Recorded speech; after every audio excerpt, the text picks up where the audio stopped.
Hello అండి, welcome back to my channel. ఈరోజు recipe బిసిబెళ్ళేబాత్ అండి, కర్ణాటక రెసిపీ అనమాట. దీని ప్రిపరేషన్ ఎలాగో ఇప్పుడు చూసేద్దాం. ఇలా ఒక గ్లాస్లో హాఫ్ బియ్యము హాఫ్ కందిపప్పు తీసుకొని ఒక కుక్కర్లో వేసుకొని 2-3 సార్లు శుభ్రంగా కడుక్కోవాలి.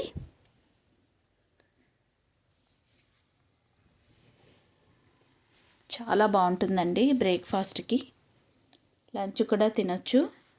ఇప్పుడు ఒక గ్లాసు కందిపప్పు రైస్కి నేను 3 గ్లాసులు నీళ్ళు వేస్తున్నాను, కరెక్ట్గా సరిపోతుంది. ఇప్పుడు దీన్ని స్టవ్ వెలిగించి స్టవ్ పైన పెట్టి ఇలా ఉడుకుతూ ఉండగా వెజిటబుల్స్ అన్నీ కూడా 1 బై 1 యాడ్ చేసుకోవాలి. ముందుగా అన్నీ కూడా ఒకేసారి కూడా వేసుకోవచ్చు. మీకు చూపిస్తున్న క్యారెట్, బీన్స్,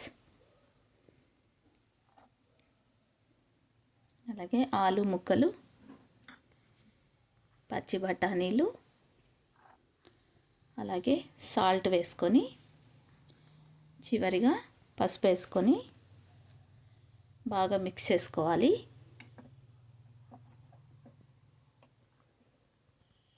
ఇప్పుడు మూత పెట్టేసుకొని మీడియం ఫ్లేమ్లో 3 to 4 విజిల్స్ వచ్చేటట్టు చూసుకోవాలి. బాగా మెత్తగా ఉడకాలి ఇది. ఇప్పుడు పెద్ద నిమ్మకాయ సైజ్ అంతా చింతపండుని తీసుకొని నానబెట్టి పెట్టుకోవాలి. ఇప్పుడు ఈ చింతపండు నానేలోపు మనం తిరుగుమాత వేసుకోవాలి. స్టవ్ వెలిగించుకొని బాణలి పెట్టుకొని ఆయిల్ వేసుకోవాలి. ఆయిల్ హీట్ అయిన తర్వాత ఇందులోకి ఆవాలు, జీలకర్ర, ఉల్లిపాయ ముక్కలు, కరివేపాకు కూడా వేసుకొని బాగా వేయించుకోవాలి. ఇందులోకి ఇప్పుడు పసుపు కొంచెం వేసుకొని టమాటా ముక్కల్ని యాడ్ చేసుకోవాలి.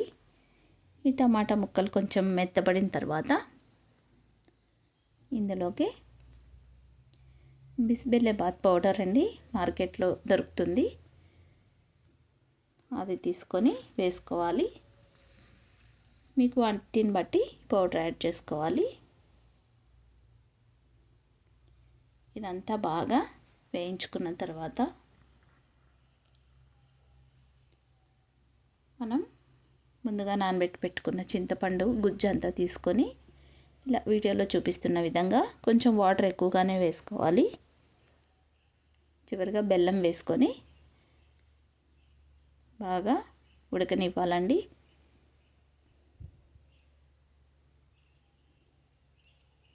ఈ ఉడుకుతున్న మిశ్రమంలోకి మనం కందిపప్పు, రైసు, వెజిటబుల్స్ అన్నీ వేసి ఉడకబెట్టి పెట్టుకున్నాం కదా, ఈ మిశ్రమం అంతా కూడా వేసేసుకొని బాగా కలుపుకోవాలి.